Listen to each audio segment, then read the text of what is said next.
जय हिंद। आज के विषय में समझेंगे हमारे देश के इर्द गिर्द में बसे एक इत्तू सा देश श्रीलंका की ओर से इन दिनों ऐसी स्थिति उत्पन्न कर दी गई है जो न सिर्फ भारत को फायदा बल्कि चाइना को काफ़ी हद तक तकलीफ देने की क्षमता रखता है। यहाँ इस आर्टिकल के माध्यम से स्पष्ट देख रहे हो जहाँ पे श्रीलंकन विदेश मंत्री की ओर से स्टेटमेंट दी गई है कि भारत को नुकसान पहुँचने ये नहीं देंगे। आखिर क्या है मामला, कैसे यह मुद्दा जुड़ जाता है चाइना से और चाइना को क्यों हो सकती है तकलीफ, क्या वाकई में ब्रिक्स का मुद्दा जुड़ता है? तो आओ समझते हैं स्टेप बाय स्टेप की मामला कहाँ से क्या शुरू होता है। यकीनन इस पर कोई शक नहीं है कि अगर हम बात करें भारत श्रीलंका का तो एक बेहतर संबंध माना जाता है, लेकिन कहीं ना कहीं कई सारे विवाद भी कई बार देखने को मिलता है। दरअसल हाल ही में होता ये है कि चाइना और भारत की सबसे बड़ी अगर आप देखो ना व्यापार को लेकर तो एक बड़ा ट्रेंडिंग पार्टनर माना जा रहा है, ऐसा कुछ सामने रिपोर्ट आई है। लेकिन इसी चीज़ से क्या हो रहा है कि श्रीलंका जैसे छोटा देश भी प्रभावित होने लगा है और ये अब एक कुछ बड़ा ख्वाब देखने लगा है। उसमें से ये किया है कि जिस प्रकार इंडिया और चाइना के बीच व्यापार हो रहा है, दरअसल श्रीलंका भी भारत के साथ ऐसा ही व्यापार करना चाहती है। लेकिन कहीं ना कहीं भारत के हृदय के अत्यंत गहराई में एक सवाल जरूर उत्पन्न हो जाती है, वो ये क्योंकि अगर आप बात करो चाइना जैसे देशों का, इस पर कोई संदेह वाली बात नहीं है कि भारत के इर्द गिर्द आने वाले या फिर जो भी देश हो, या तो हमारे दोस्त हो या फिर दुश्मन हो, जैसा भी, इस पर क्या होता है कि चाइना अपने और उन देशों को आकर्षित करने के लिए काफ़ी ज़्यादा लुभावन देता है, फंडिंग भी देता है, अतिरिक्त कई सारे षड्यंत्र भी रचते हैं ताकि उन देशों को अपने यहाँ पे एक तरह से कंट्रोल किया जा सके, वो वहीं से बैठ के कर ले और भारत के ऊपर जासूसी कर सके। ऐसा कुछ इनका मकसद हुआ करता है, जो कि कई बार श्रीलंका के साथ तो भाई साहब देखने को मिला ही है, जो कि आगे हम दिखाएंगे आपको अभी।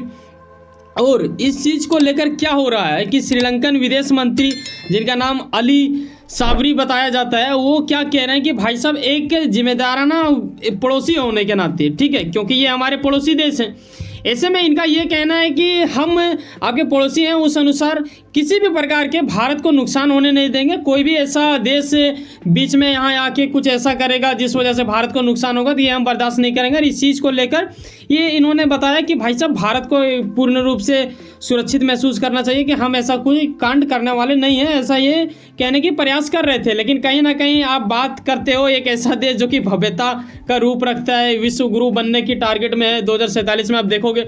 और यकीनन हमारे जो पूर्वज थे वो विश्व गुरु से ही आते थे, आज भी है, लेकिन आज थोड़ा सा धुंधला हो चुका जो कि 2047 तक ये हो जाएगा। लेकिन क्या इन छोटे देशों के ऊपर ट्रस्ट करेगी भारत, तो ये जानने वाली बात होगा। क्या वैसा डर वाली बात होता है? दरअसल अगर आपको याद है ना, तो कई बार आपने देखा होगा कि श्रीलंका के पोर्ट की ओर ना कई बार चाइनीज जहाज़ें देखने को मिलता है जो कि जासूस के लिए आते हैं, रिसर्च के लिए आते हैं। बीते वर्ष भी हमें देखने को मिला था कि ऐसा ही कुछ देखने को मिला था, जहाँ पे भारत ने कहा भी था कि चाइना जासूसी करने के प्रयास कर रहा है रिसर्च के आड़ में। आखिर ऐसा क्यों हो रहा है? क्यों भारत ने उस वक्त जब बोला तो श्रीलंका ने कुछ किया था या नहीं किया था, ये अपने आप में एक ही अहम बात रखता है। दरअसल उस वक्त क्या होता है कि जब ऐसी स्थिति उत्पन्न आने लगी थी, कई सारे आर्टिकल यहाँ देखने को जैसे कि आपको मिल रहा है, जो कि कब का है, बीते वर्ष 8 नवंबर का है। तो तब यही पता चल रहा था कि चाइना का एक जहाज इधर की ओर आ रहा है श्रीलंका की ओर से। तो ये जब भी स्थिति उत्पन्न होती है तो कोई भी देश रहेगा अगर उनके सुरक्षा को लेकर अगर जासूसी कोई उत्पन्न करने में सहयोग दे रहा है तो यकीनन उस पर भड़केंगे। और उस वक्त भारत का क्रोध भी देखने को मिला था। यकीनन काफ़ी ज़्यादा पीड़ाजनक वाली बात होगा श्रीलंका जैसे छोटे देशों के लिए, लेकिन अब ये इरादा बदल चुके हैं। इसका तो ये भी कहना है कि इन लोगों ने एक तरह से SOP का भी मतलब एक तरह से गठन कर लिया, जिस वजह से सुरक्षा को लेकर काफ़ी ज़्यादा ये रखा जाएगा। ये कहीं ना कहीं इन चीज़ों को ज़रूरी समझते हैं श्रीलंका, और इनका ये भी कहना है कि हम शांति जोन बनना चाहते हैं, यानी एक ऐसा इलाका जो कि शांति वहाँ पे बेहतर हो और वहाँ कोई भी देश व्यापार करना चाहे उस देश के साथ जुड़ाव रखना चाहिए। लेकिन आपको ये समझना होगा ना कि आखिर श्रीलंका अब ऐसा क्यों बाहर आके कहने लगा है कि हम भारत की सुरक्षा की कदर करेंगे, हम कोई भी ऐसा हरकत नहीं करेंगे जिससे भारत की सुरक्षा दांव पे लगे, या फिर कोई भी तीसरा देश हमें अगर लुभावन दे तो इनडायरेक्टली यही कहने की प्रयास कर रहे हैं कि हम उनमें लालच में नहीं फंसेंगे, हम भारत के वफादार बन के रहेंगे। लेकिन ऐसा बातें बाहर क्यों आने लगा है? क्या इसके पीछे कोई षड्यंत्र होगा? देखो, जब भी विश्व के किसी भी देश में जब भी कोई देश किसी दूसरे देश की तारीफ करता है तो उसके पीछे कई सारे षड्यंत्र होते हैं। उसी बीच एक मुद्दा यह भी जुड़ता है, ब्रिक्स, एक ऐसा संगठन जो कि एक भव्य संगठन का रूप आने वाले दिनों में आप देखोगे। शुरुआत तो हो चुका है, जैसे कि यहाँ पे आप देखते हो, जहाँ पे Brazil, China, South Africa, India, Russia इत्यादि 5 देशों से ये बनके तैयार हुआ था और काफ़ी ज़्यादा मतलब भव्यता माना जाता है इस ग्रुप को लेकर, और विश्व के कई देश इस पे जुड़ाव रखना चाहते हैं। आखिर ऐसा क्या है इसमें, ये जानने वाली बात होगा। और बीते वर्ष अगर आप देखो ना तो 6 देशों का जिक्र भी किया गया था, जो कि आगे मैं आपको बता दूंगा कि कौन वो देश थे जिसे जोड़ने की बात की गई थी। लेकिन पाकिस्तान जैसे वाहियात देश भी इसमें शामिल होना चाहते हैं। इसके लिए चाइना ठीक ठाक सपोर्ट उसका करता है, लेकिन कहीं ना कहीं भारत उनके विपरीत में चलते हैं। इस वजह से अभी तक ठहरा है, लेकिन शायद आने वाले दिनों में हो जाए। लेकिन अब श्रीलंका भी मांग करने लगा है। अब आपके मन में आएगा कि शायद यही वजह है क्या जो अब ये सुरक्षा को लेकर भारत को एक तरह से स्टेटमेंट दे रहा है कि हाँ हम भारत की सुरक्षा की कदर करेंगे। भाई साहब यहाँ आर्टिकल के माध्यम से आपको क्या लग रहा है, क्या ये वही चीज़ नहीं है? जी हाँ, ऐसा आप मान सकते हो। शक के दायरे में इन्हें सपोर्ट तो चाहिए इंडिया का। बिना सपोर्ट का श्रीलंका ब्रिक्स जैसे एक भव्य संगठन में जुड़ना इनके लिए मुमकिन नहीं है। क्या वाकई में भारत देगा सपोर्ट, ये जानने वाली बात होगा।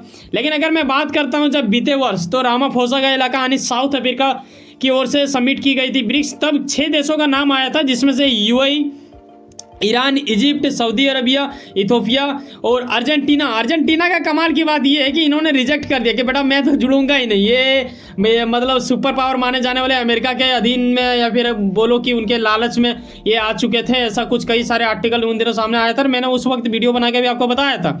लेकिन ये जो बाकी 5 देश देख रहे हो, ये लोग जुड़ने के लिए बिल्कुल तैयार थे, इस पर कोई संदेह वाली बात नहीं है। लेकिन अब पाकिस्तान तथा श्रीलंका से भी मांग उठने लगा। क्या ये होगा? पाकिस्तान तो वर्षों से कर रहा है, हालांकि उसे हमेशा से इग्नोर कर दी जाती है, लेकिन इस पर पता नहीं क्या होगा।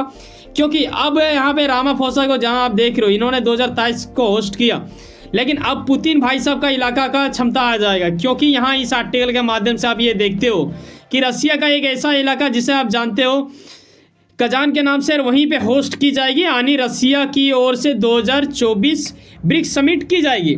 इस मेज़बानी में यहाँ पे आप देखते हो कि विदेश मंत्रियों को भी बुलाया जाता है, उसमें से श्रीलंका के भी विदेश मंत्री को बुलाया गया है। श्रीलंका के विदेश मंत्री ने तो ये भी कह दिया कि भाई साहब इनके जो श्रीलंकन कैबिनेट है उनके ओर से ब्रिक्स का सदस्य बनने के लिए एक कमेटी बैठा दी गई है, एक तरह से गठन की गई है, जो कहीं ना कहीं इन मुद्दों को लेकर डिस्कस कर रही है। आने वाले दिनों में क्या प्लानिंग की जाएगी, कैसे उन देशों को आकर्षित किया जाए। क्योंकि अगर आप थोड़ा गहराई पूर्वक समझना चाहो तो देखो, एक पल के लिए आपको ये तो मान ही लेना पड़ेगा कि भारत इनका शायद सहयोग दे दे।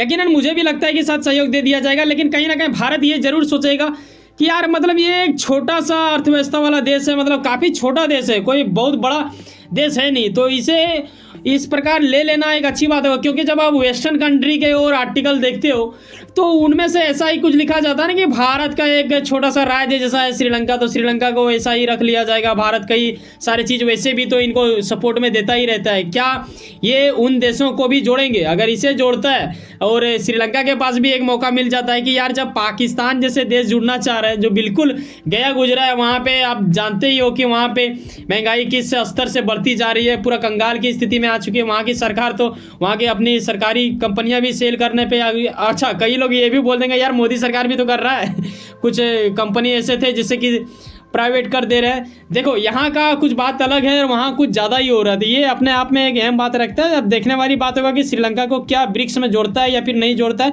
ये रसिया पर काफ़ी ज़्यादा मतलब असर देखने को मिल सकता है, क्योंकि रसिया का इस बार थोड़ा पावर ज़्यादा चलने वाला, हालांकि भारत का भी यहाँ पे कम पावर नहीं चलेगा।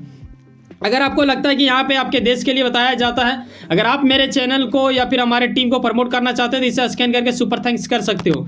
वैसे सुनो ना, कहीं ना कहीं कुछ ना कुछ काम करते होंगे, यकीनन अपने काम के प्रति काफ़ी ज़्यादा उम्मीद रखते होंगे, यकीनन आपका मेहनत आपका मंजिल बन के मिला। वैसे सुनो ना, सब्सक्राइब कर लो वर्ल्ड अफेयर्स पॉलिटिक्स और जुड़े रहो मुझसे। चलो मिलते हैं किसी नेक्स्ट वीडियो में। बाय, जय हिंद, जय भारत।